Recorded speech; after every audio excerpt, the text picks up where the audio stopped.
Porte d'entrée de la vieille capitale, le pont de Québec constitue une légende pour le patrimoine architectural du Québec.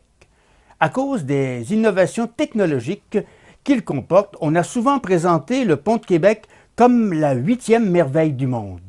De façon plus réaliste, il représente à l'échelle mondiale le pont à suspension sans câble comportant la plus longue portée et est aussi le premier pont d'envergure à utiliser la poutre en K. C'est aussi le premier pont d'Amérique du Nord à utiliser un alliage d'acier au nickel. Le début des travaux de construction du premier pont de Québec est marqué par une cérémonie grandiose et imposante. Elle met en vedette les deux premiers ministres de l'époque, Sir Wilfrid Laurier, premier ministre du Canada et député de Québec-Est aux communes, ainsi que M. Simon-Napoléon Parent, premier ministre désigné de la province de Québec et président de la Compagnie du pont de Québec. Les journaux de l'époque ne tarissent pas de commentaires sur l'événement de la pose de la pierre angulaire. Cette cérémonie a eu lieu le 2 octobre 1900 près du site du pilier nord du pont de Québec. La température se montre des plus clémentes et une dizaine de milliers de personnes se pressent sur les lieux de la cérémonie. Les conditions d'accès au site sont facilitées par les organisateurs dont le principal responsable est le secrétaire de la Compagnie du pont, M. Ulrich Barth. Ces derniers ont nolisé 5 bateaux pour transporter les invités au site du pont.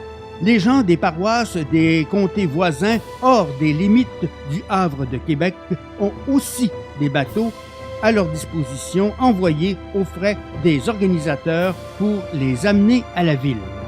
Le premier ministre du Canada et les autres ministres font l'objet d'une ovation lorsqu'ils montent à l'estrade. De superbes corbeilles de fleurs sont présentées à Sir Wilfrid Laurier, au nouveau premier ministre du Québec et à l'honorable M. Fitzpatrick, solliciteur général et député fédéral du comté de Québec. L'honorable S.N. Parent donne lecture d'une adresse à Sir Wilfrid Laurier. Me serait-il permis de donner ici une pensée aux promoteurs du pont de Québec, aux pionniers de 1851 comme aux actionnaires d'aujourd'hui. Enfin, au Conseil de ville de Québec, à nos législateurs d'Ottawa et de Québec, dont les subsides généreux ont assuré le succès financier de l'œuvre colossale que nous inaugurons. Sir Wilfrid Laurier se lève et répond en français à l'adresse. Il remercie d'abord les directeurs de la Compagnie du pont, puis le premier ministre de la province de Québec, l'honorable S.N. Parent, pour l'avoir invité à la cérémonie. Il dit que ce n'est pas un rêve, que ce n'est pas une illusion. La foule enthousiaste est venue pour jeter les bases du pont de Québec. Ils ont formé une société responsable et le gouvernement fédéral s'est alors empressé de les aider. Il est évident que la Providence s'en est mêlée et bénit l'ouvrage inauguré sous de si heureux auspices. Au cours de l'automne de l'année 1900, les travaux exécutés se concentrent surtout sur les deux rives du fleuve où les compagnies Davis et Phoenix procèdent à la construction et à l'aménagement de leurs installations. En peu de temps, surgissent différents bâtiments qui serviront de bureaux, d'ateliers, de hangars, d'infirmeries, de cafétérias, etc.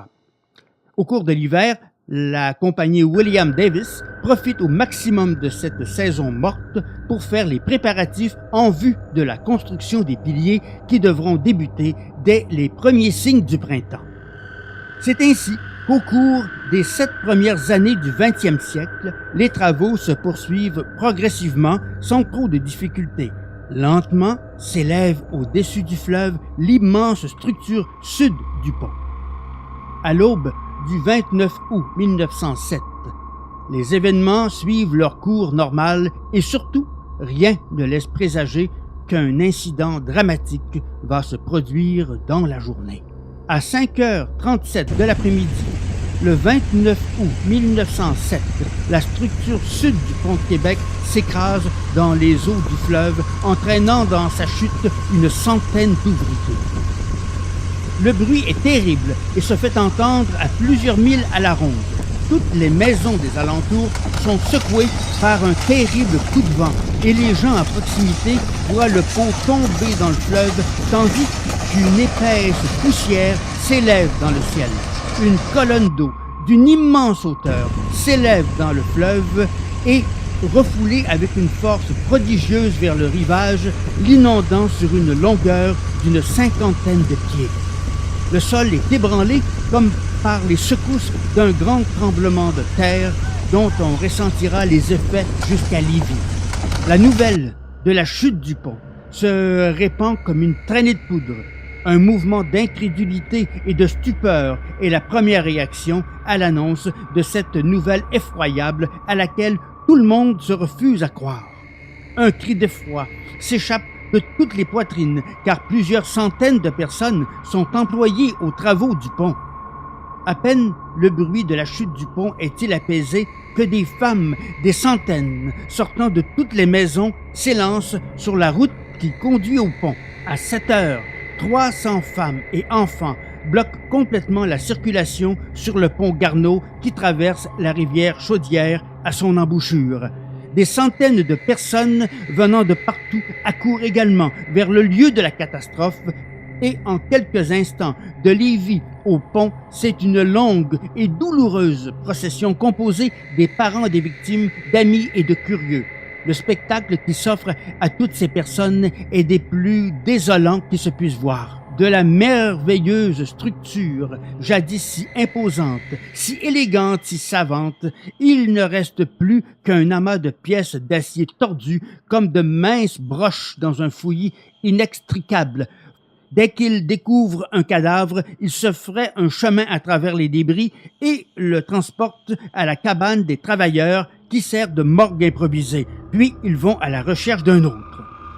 Son honneur, le maire Garneau, maire de Québec, convoque une assemblée publique afin de suggérer l'idée de proclamer un jour de deuil national et civique pour souligner le regret que tous ressentent pour le malheur arrivé. Lundi, le 2 septembre, jour de la fête du travail, est consacré au deuil national et aux funérailles publiques des malheureux morts au pont de Québec.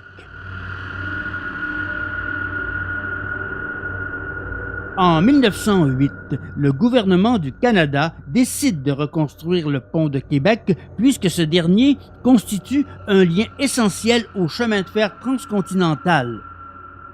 Le 17 août 1908, le gouvernement fédéral adopte un arrêté ministériel et, par l'intermédiaire du ministre fédéral des chemins de fer et des canaux, charge 3 ingénieurs de voir à la reconstruction du pont.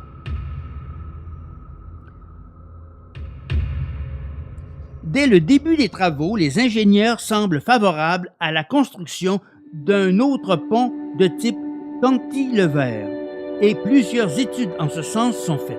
Toutefois, ils apportent beaucoup d'attention à examiner la possibilité de construire un pont de type suspendu. Ils n'y trouvent finalement aucun avantage supplémentaire et y voient même certains désavantages pour un pont qui aura à supporter de lourdes charges. Ils décident donc de s'en remettre de nouveau au principe du cantilever.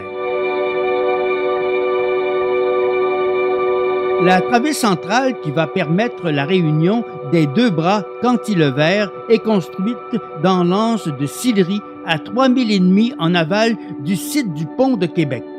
Le projet prévoit que la construction de la travée centrale doit se faire à un endroit où le niveau de l'eau est le plus bas possible, de façon à ce que, lors d'une marée haute, on puisse la faire flotter et ensuite la conduire à destination.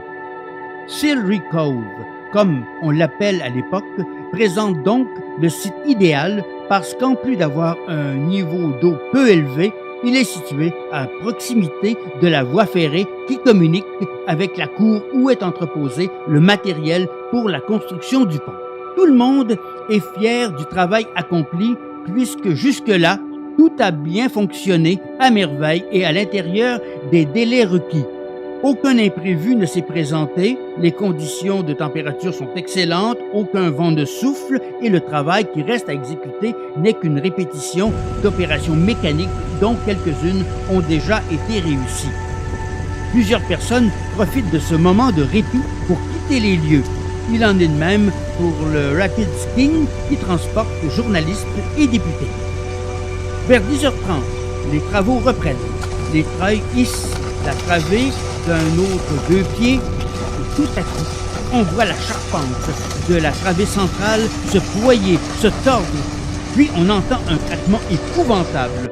Le coin sud-ouest de la travée se déplace et ne se trouve plus suffisamment supporté. Les appuis de l'angle sud-est cèdent à leur tour et cette masse de fer s'engouffre dans le fleuve sous 150 pieds d'eau. Selon le témoignage de M. Alexandre Barbeau, un des rescapés de l'accident, le tout s'est déroulé en 55 secondes et il était exactement 10h47 lorsque la catastrophe survint et qui fit 13 morts. Une autre travée est construite le 4 juin 1917 à Sillery. Les plans sont revisés et il est convenu de n'apporter que des changements mineurs à la seconde travée centrale. Afin de lui assurer une plus grande flexibilité durant son élévation, on décide d'utiliser de l'acier au nickel pour construire les entretoises de la partie supérieure plutôt que de l'acier au carbone comme dans la travée précédente. Aussi, le support cruciforme qui a été la cause de la chute de la première travée est modifié d'une façon radicale. Au cours de l'après-midi du mercredi 19 septembre, la température devient quelque peu mauvaise. Les hommes viennent de terminer leur travail lorsque débute une tempête de vent et de pluie. Le baromètre a baissé et les ingénieurs veillent avec quelques craintes. Cependant, le vent ne souffle pas assez fort pour déranger la travée et il ne se produit aucun incident. À la reprise des travaux le lendemain matin, on entretient quelques craintes de ne pouvoir terminer l'ascension de la travée dans la journée car un vent de 25 000 à l'heure souffle et l'on doit interrompre le travail pendant quelques heures. Après une minutieuse inspection sur la travée, les ingénieurs décident vers 9 heures que l'on peut poursuivre le travail sans risque d'accident malgré la forte brise qui souffle du nord-ouest. Les hommes se mettent donc résolument à l'œuvre avec l'espoir d'une fin très prochaine car il reste 15 degrés à franchir. À 9h14, on franchit le 61e support d'élévation et de 9h52 à 11h10, le travail est élevé jusqu'au 68e support. Au cours de l'avant-midi, le vent augmente en vitesse, mais le travail se poursuit quand même. Lorsque les ouvriers quittent le travail à midi pour le goûter, la travée est rendue à 142 pieds et il ne reste plus que 8 pieds pour atteindre le niveau des deux cantilevers. À midi, ce 20 septembre 1917, le maire de Québec, M. Henri Lavigueur, publie une proclamation demandant à tous les citoyens de la ville de Québec de pavoiser leurs maisons en l'honneur de l'accomplissement de l'entreprise nationale du pont de Québec.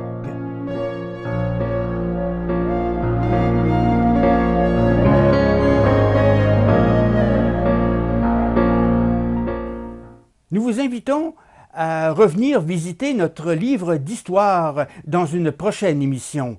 Construction célèbre ou site historique, l'homme a toujours été à l'affût d'inventions qui permirent de faire avancer la technologie moderne.